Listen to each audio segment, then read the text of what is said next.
Hey guys, welcome back. Today we're going to start Unit 3, Classification of Matter. So make sure you get your Unit 3 note packet and let's get started. Our first question of the day is, what does it mean to classify something? Let's see if you know what it means when we say classification. Here's an example. How can we classify or organize these circles? What kind of groupings would you make? Scientists often group or classify items to make it easier to talk about them. You might say, we'll put all of the blue circles in one place, all of the yellow circles in another, or all of the green circles over here. How about by size? Large circles can go together, and small circles. Can you think of any other way to classify these different shapes?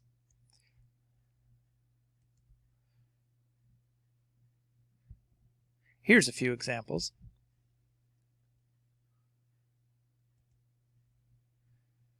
As we start our brand new unit called Classes of Matter, remember, we have some homework. You have Classes of Matter homework in Schoology. So all you're going to do that retake is you are going to appear to office hours, Wednesday, 12:15, and if you have 100% on that practice test, you are going to be eligible to do that retake. So I'll see you then.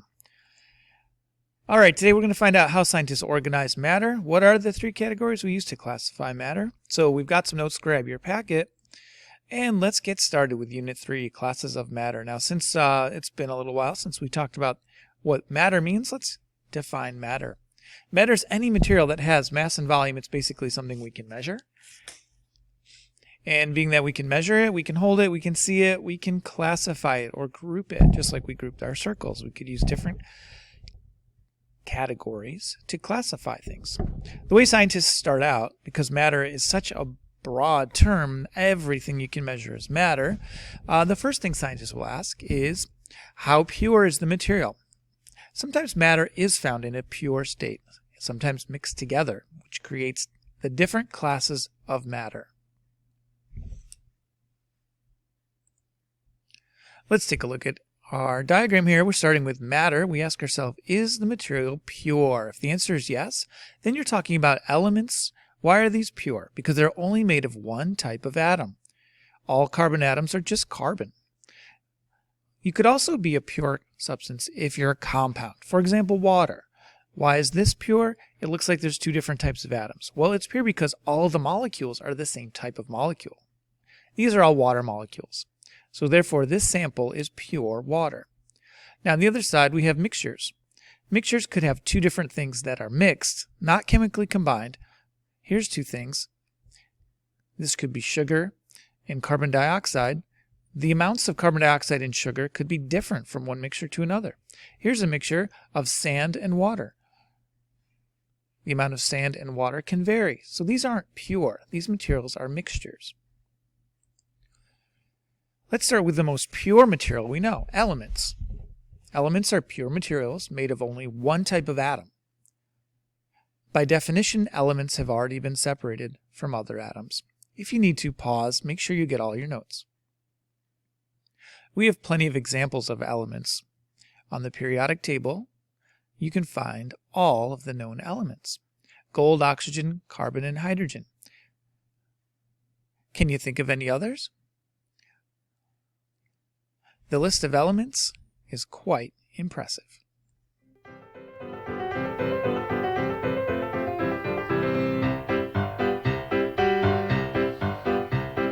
There's antimony, arsenic, aluminum, selenium, and hydrogen, and oxygen, and nitrogen, and rhenium, and nickel, neodymium, neptunium, germanium, and iron, americium, ruthenium, uranium, europium, zirconium, lutetium, vanadium, and lanthanum, and osmium, and astatine, and radium, and gold, protactinium, and indium, and gallium, and iodine, and thorium, and thulium, and thallium. There's yttrium, ytterbium, actinium, rubidium, and boron, gadolinium, niobium, iridium, and strontium, and silicon, and silver, and samarium, and bismuth, bromine, lithium, beryllium, and barium.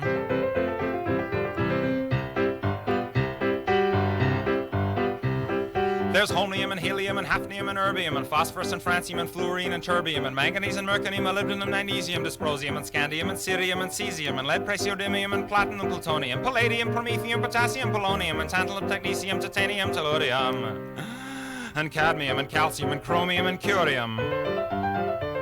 There's sulfur, californium, and fermium, berkelium, and also mendelevium, einsteinium, nobelium, and argon, kryptonium, radon, xenon, zinc, and rhodium, and chlorine, carbon, cobalt, copper, tungsten, tin, and sodium.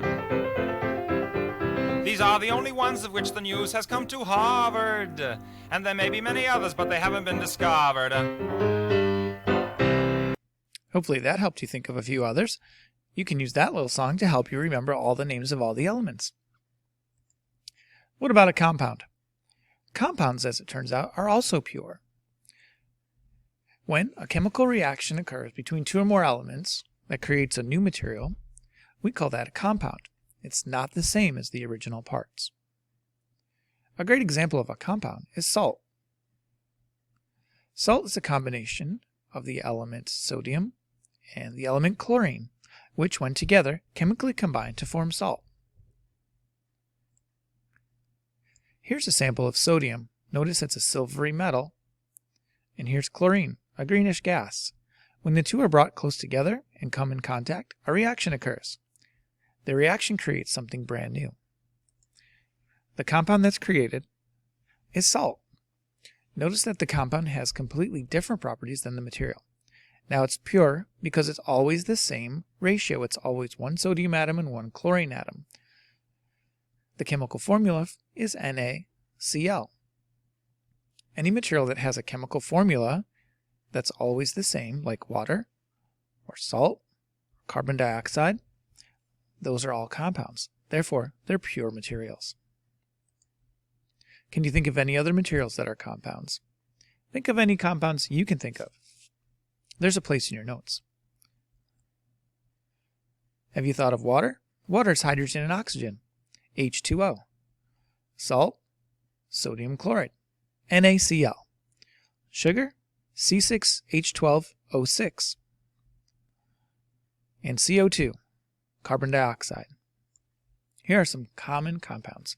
Remember, they're all pure materials. Mixtures. Mixtures are impure. That means they're not pure materials. So, when classifying, they wouldn't go with the elements for compounds. These are physical combinations of two or more elements or compounds. They can be separated physically. As the name implies, mixtures are just mixtures. No reaction happens. Here's a simple example. A bowl full of colorful candies could be considered a mixture. There could be more or less orange candies or pink candies in my mixture as yours. That's why it's not pure. It's not the same everywhere all the time. Water and sand is a great example. You can separate water and sand by filtering water through a water filter. The sand will be pulled out, leaving the water to pass through. One characteristic of mixtures is they're able to be separated physically. LifeStraw can save you from literally dying of thirst.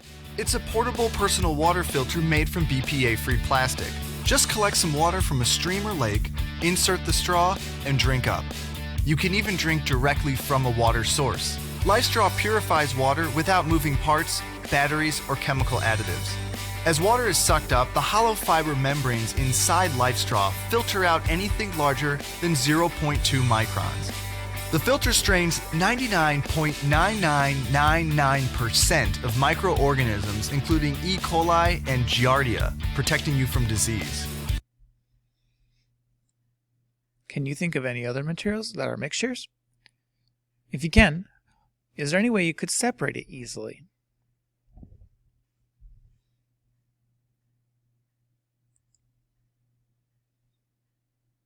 Okay, now it's time to do some examples.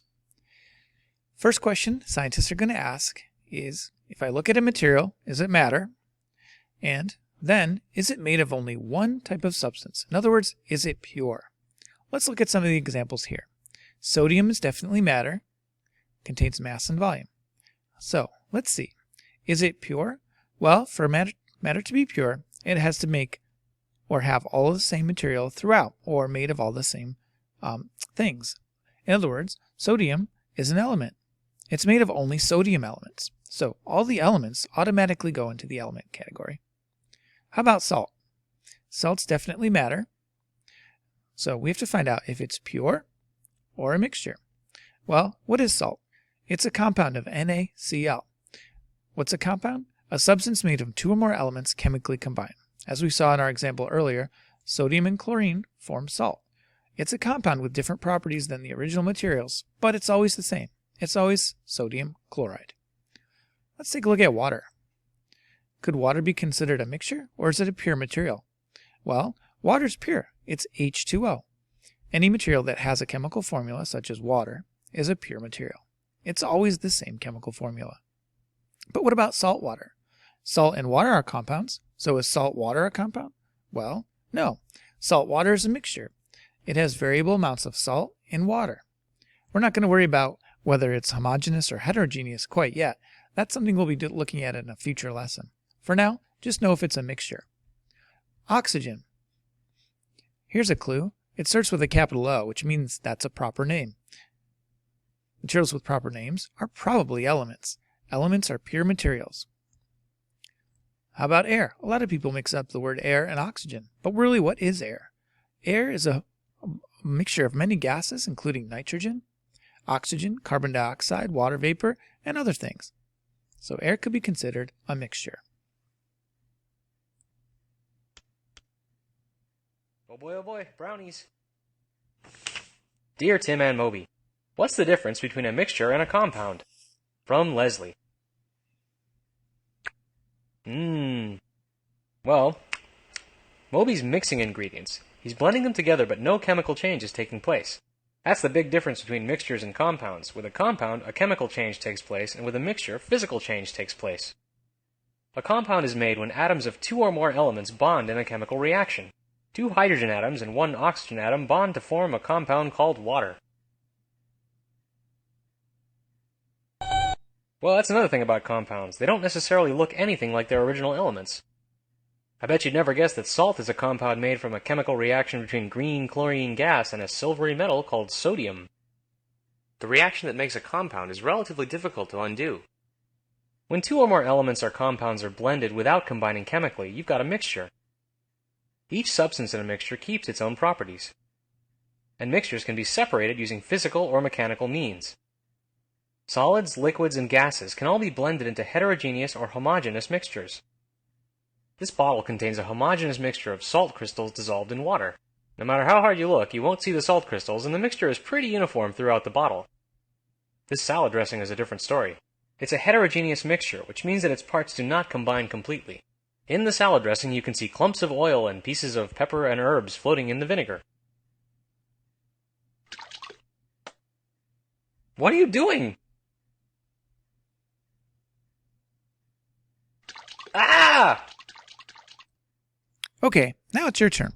Turn the page in your packet and find the page that looks like this. Let's see if we can organize the different materials into the right categories, or classification. So, you want to ask yourself a basic question. Is the material you're looking at a pure material made of only one atom, or a compound, or a mixture? Once you figured it out,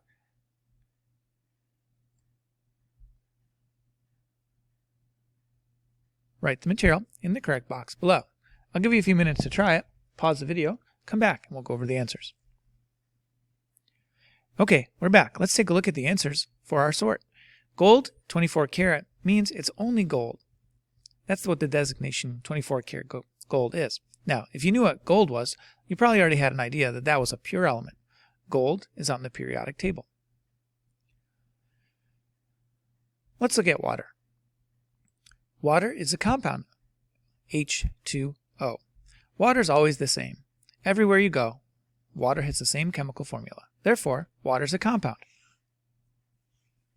How about ocean water? If you know anything about going to the ocean, you'll know it's quite salty. It's also mixed with sand and little sea creatures and a whole bunch of other things.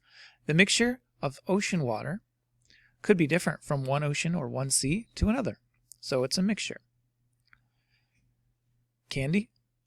It's a mixture. It's made of sugar, color, and different flavors. And different candies contain different amounts of each of those ingredients. How about carbon? Carbon is on the periodic table. It's the sixth element. It's a pure material. Carbon dioxide is a compound. It's CO2. It's always the same no matter where you go. Carbon dioxide is a pure material. It's a compound. On the back, you'll see a place to practice your skills. For element, compound, and mixture, put a definition in your own words and an example or a picture. This is something that I won't be collecting, but it's a really good way to help you study and memorize the different terms. And then at the bottom, summarize. What does the chart tell us about the 3 classes of matter that we've learned so far? Well, if you followed along this far, thanks so much and congratulations for making it. What we're going to do is now go and begin the homework. This homework is all about distinguishing. In other words, telling the difference between each of the different terms. What's the difference between matter and energy? A pure material or a mixture, and an element and a compound. I'm sure you've got enough information to get you started on this. So, don't forget, our classification of matter sorting chart will help you so much. Anything that has mass and volume is matter. Pure materials like elements and compounds are on this side, whereas mixtures are over here. On the back of your homework is a whole list of different materials, some of which could be classified as pure materials, elements and compounds, or mixtures. Your job is to write E for element, C for compound, or M for mixture on the lines.